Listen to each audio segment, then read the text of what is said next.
আসসালামু আলাইকুম, আমন্ত্রণ জানাচ্ছি জাগো টিভিতে। আপনাদের সাথে আছি আমি সিদ্দিকুর রহমান সিদ। শুরুতেই জানিয়ে দেব সংবাদ শিরোনাম। গাজায় 3 দিন যুদ্ধ বন্ধ রাখবে ইসরায়েল, WHO। রুশ হামলায় ইউক্রেনে যুক্তরাষ্ট্রের গর্ব, F-16 যুদ্ধবিমান ধ্বংস। ইউরোপের জ্বালানির গডফাদার হতে যাচ্ছে এরদোগানের তুরস্ক। লোহিত সাগরে দাউ দাউ করে জ্বালা জাহাজের ভিডিও প্রকাশ। আলোচনার যুগ শেষ, পাকিস্তানকে কড়া বার্তা ভারতের। শুনছিলেন শিরোনাম, এবারে বিস্তারিত। ফিলিস্তিনের অবরুদ্ধ গাজা উপত্যকায় 3 দিনের জন্য যুদ্ধ বন্ধ রাখবে ইসরায়েল।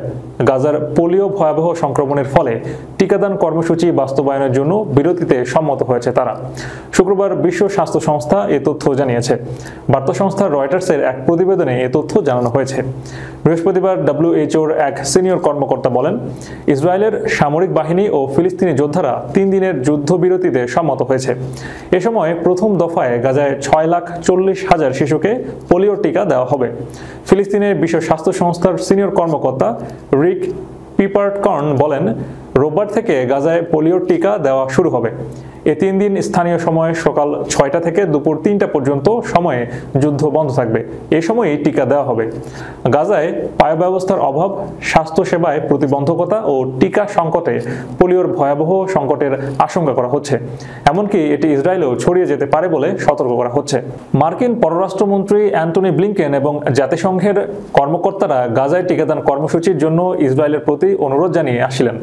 তাদের চাপের মুখে এই বিরতিতে সম্মত হয়েছে ইসরায়েল। এদিকে গাজায় টিকাদানের জন্য যুদ্ধবিরতি কর্মসূচিকে স্বাগত জানিয়েছে ফিলিস্তিনের স্বাধীনতাকামী সংগঠন হামাস। সংগঠনটির নেতা বাসেপ নাইম বার্তা সংস্থা রয়টার্সকে বলেছেন, টিকাদান কর্মসূচি বাস্তবায়নে হামাস আন্তর্জাতিক সংগঠনগুলোকে সহায়তা করতে প্রস্তুত।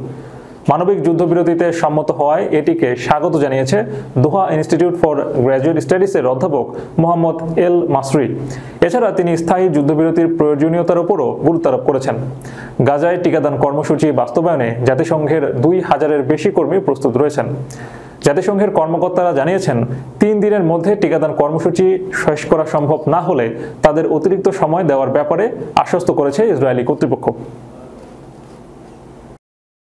রাশিয়ার আঘাতে ইউক্রেনের একটি F-16 যুদ্ধবিমান ধ্বংস হয়েছে।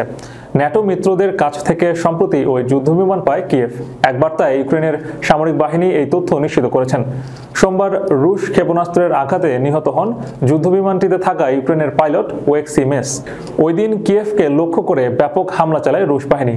তবে নিহত হওয়ার আগে যুদ্ধবিমানটিতে থাকা পাইলট শত্রুপক্ষের 3টি ক্ষেপণাস্ত্র ও একটি ড্রোন হামলার প্রতিহত করেছে বলে জানিয়েছে কিয়েভ।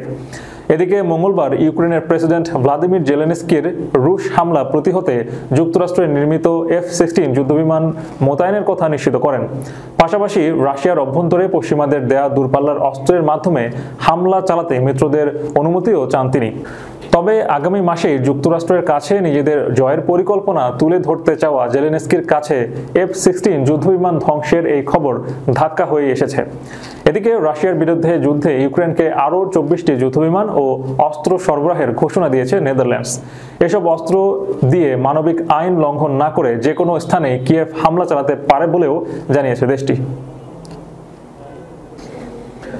পশ্চিমাদের মদতপুষ্ট ইউক্রেন ও অন্যতম পরাশক্তি রাশিয়ার মধ্যকার রক্তক্ষয়ী যুদ্ধের ময়দানে যেন তুরস্ক ভাগ্য লেখা হচ্ছে।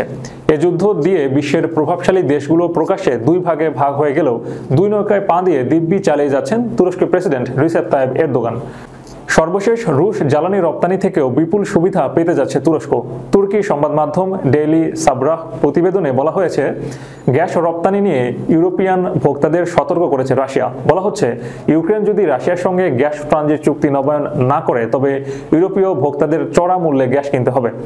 রাশিয়া ইউক্রেন এ চুক্তি চলতি বছরের শেষ দিকে সমাপ্ত হবে। এদিকে চলমান যুদ্ধের মধ্যে গ্যাস ট্রানজিট চুক্তি নবায়ন করার কোনো পরিকল্পনা নেই বলে জানিয়েছে ইউক্রেন। এমনটা হলে রুশ গ্যাস রপ্তানির অন্যতম ট্রানজিট হয়ে উঠতে পারে তুরস্ক, এমনটা জানিয়েছে ক্রেমলিনের মুখপাত্র দিমিত্রি পেসকভ। বুধবার নিয়মিত সম্মেলনে পেসকভ জানান, যদি ইউক্রেন চুক্তি বাড়াতে সম্মত না হয় তবে তুরস্ক একটি গ্যাস হাব তৈরির পরিকল্পনার কথা হচ্ছে। এরই মধ্যে এ সংক্রান্ত কার্যক্রমে অগ্রগতি দিকে যাচ্ছে বলেও জানান তিনি। রাশিয়ার কুরস্ক অঞ্চলে ইউক্রেন বাহিনী ঢুকে পড়ায় হুমকির মুখে পড়েছে রুশ গ্যাস ট্রানজিট। সেখানে গ্যাস ট্রানজিট পয়েন্ট সুরজা অবস্থিত, ফলে হামলায় ক্ষতিগ্রস্ত হলে ইউরোপে গ্যাস রপ্তানি সাময়িকভাবে বন্ধ হয়ে যেতে পারে। পেসকভ জানান, ইউক্রেন যদি নেতিবাচক কোনো সিদ্ধান্ত নেয় তবে তা ইউরোপীয় ভোক্তাদের জন্য চরম খারাপ খবর ডেকে আনবে, কারণ অন্য বিক্রেতাদের কাছ থেকে জ্বালানি ক্রয়ের জন্য তাদের প্রচুর অর্থ খরচ করতে হবে। এমনকি মার্কিন এলএনজি কিনতে চাইলেও তারা সস্তায় তা পাবে না। গাজায় ইসরায়েলি হামলার পর থেকে দেশটির বিরুদ্ধে একজোট হয়েছে ইয়েমেনের বিরোধী গোষ্ঠী হুতিরা। তারা গাজায় হামলার প্রতিবাদে লোহিত সাগর, বাব এল মালদেব সহ একাধিক নৌপথে ইসরায়েলের সংশ্লিষ্ট জাহাজে হামলা চালিয়ে আসে। এবার তারা লোহিত সাগরের জ্বলন্ত জাহাজের ভিডিও প্রকাশ করেছে। বৃহস্পতিবার আল জাজিরার এক প্রতিবেদনে এ তথ্য জানানো হয়েছে। প্রতিবেদনে বলা হয়, ইয়েমেনের হুতিরা একটি জাহাজে হামলার ভিডিও প্রকাশ করেছে। প্রকাশিত ভিডিওতে একটি ট্যাঙ্কারকে দাউ দাউ করে জ্বলতে দেখা যায়। চলতি মাসের শুরুতে তারা জাহাজটির হামলা চালিয়েছিল। এবার সেই হামলার ভিডিও প্রকাশ করলো গোষ্ঠীটি। হামলার শিকার জাহাজটি গ্রিক পতাকাবাহী। জাহাজটিতে প্রায় 1 মিলিয়ন ব্যারেল অপরিশোধিত তেল রয়েছে। এর ফলে জাহাজটি থেকে তেল ছড়িয়ে পরিবেশগত বিপর্যয় ও আঞ্চলিক জাহাজ চলাচল ঝুঁকির আশঙ্কা করা হচ্ছে। বৃহস্পতিবার হুতিদের সামরিক মুখপাত্র ইয়াহিয়া সারি বলেন, সাউনিয়ন কোম্পানির এ জাহাজটি তাদের ঘোষিত লোহিত সাগরে ইসরায়েলগামী জাহাজের সীমা লঙ্ঘন করেছে। হুতিরা জানিয়েছিলেন তারা জাহাজটি সরিয়ে নিতে অনুমতি দিতে সম্মত হয়েছে। গোষ্ঠীটি গাজায় যুদ্ধ শুরুর পর থেকে হামাসের সমর্থনে ইসরায়েলি জাহাজে হামলা চালিয়ে আসছে। মার্কিন সেনা সদর দপ্তরের তথ্য অনুযায়ী গত 19 নভেম্বর থেকে লোহিত সাগর ও অ্যাডেন উপসাগরে 50টির বেশি জাহাজে হামলা চালিয়েছে হুতিরা। তাদের হামলার ভয়ে বেশিরভাগ জাহাজ কোম্পানির গুরুত্বপূর্ণ এই দুই নৌপথ এড়িয়ে গন্তব্যে পাড়ি দিচ্ছে। এতে পরিবহন ব্যয় বেড়ে যাওয়ার বড় ধরনের ক্ষতির মুখে পড়েছে পশ্চিমারা। পাকিস্তানকে উদ্দেশ্য করে ভারতের পররাষ্ট্রমন্ত্রী এস জয়শঙ্কর বলেছেন, সন্ত্রাসবাদ ও আলোচনা একসঙ্গে চলতে পারে না। ভারতের প্রধানমন্ত্রী নরেন্দ্র মোদীকে সাংহাই সহযোগিতা সংস্থার বৈঠকে অংশগ্রহণের জন্য পাকিস্তানের আনুষ্ঠানিক আমন্ত্রণ জানানোর একদিন পর জয়শঙ্কর কথা বললেন। সংবাদ মাধ্যম এনডিটিভির প্রতিবেদনে বলা হয়েছে, শুক্রবার দিল্লিতে একটি বই প্রকাশ অনুষ্ঠানে ভারতের পররাষ্ট্রমন্ত্রী বলেন, প্রতিটি কর্মের ফল রয়েছে। পাকিস্তানের সঙ্গে নিরবচ্ছিন্ন সংলাপের যুগ শেষ। পাকিস্তান নিয়ে ভারতের অবস্থান স্পষ্ট করে জয়শঙ্কর বলেন, আমরা আর চুপ থাকবো না, আমরা নিষ্ক্রিয় নই। ইতিবাচক হোক বা নেতিবাচক আমরা জবাব দেবই। কোনোভাবেই সমঝোতার পথে হাঁটবো না। ভারতের পররাষ্ট্রমন্ত্রী আরও বলেন, জম্মু কাশ্মীরে 370 ধারা নিয়ে যে উত্তেজনা শুরু হয়েছিল তা এখন শেষ হয়েছে। এখন পাকিস্তানের সঙ্গে সম্পর্কের প্রসঙ্গ উঠছে। পাকিস্তানের সঙ্গে সম্পর্ক ভালো করতে গিয়ে আমরা কখনোই সন্ত্রাসবাদকে উপেক্ষা করতে পারি না। দেশটির সন্ত্রাসবাদ শিল্পের পর্যায়ে পৌঁছেছে। ভারত কোনোভাবেই এ ধরনের হুমকি বরদাস্ত করবে না। জয়শঙ্কর বলেন, পাকিস্তান বারবার আন্তর্জাতিক সীমান্তে সন্ত্রাসমূলক কর্মকাণ্ড ঘটিয়ে ভারতকে আলোচনার টেবিলে বসানোর চেষ্টা করছে, কিন্তু সন্ত্রাসবাদ প্রসঙ্গে ভারত কখনোই আলোচনায় বসবে না। এদিকে ভারতের প্রধানমন্ত্রী নরেন্দ্র মোদীকে সাংহাই সহযোগিতা সংস্থার বৈঠকে অংশগ্রহণের জন্য আনুষ্ঠানিকভাবে আমন্ত্রণ জানিয়েছে পাকিস্তান। চলতি বছরের অক্টোবরে পাকিস্তানের ইসলামাবাদে এসসিওর 2 দিনব্যাপী বৈঠক চলবে। চলতি বছরের 15 থেকে 16 অক্টোবর এই বৈঠক অনুষ্ঠিত হবে। দর্শক, শেষ করার পূর্বে সংবাদ শিরোনামগুলো জানিয়ে দেব আরও একবার। গাজায় 3 দিন যুদ্ধ বন্ধ রাখবে ইসরায়েল, WHO। রুশ হামলায় ইউক্রেনে যুক্তরাষ্ট্রের গর্ব F-16 যুদ্ধবিমান ধ্বংস।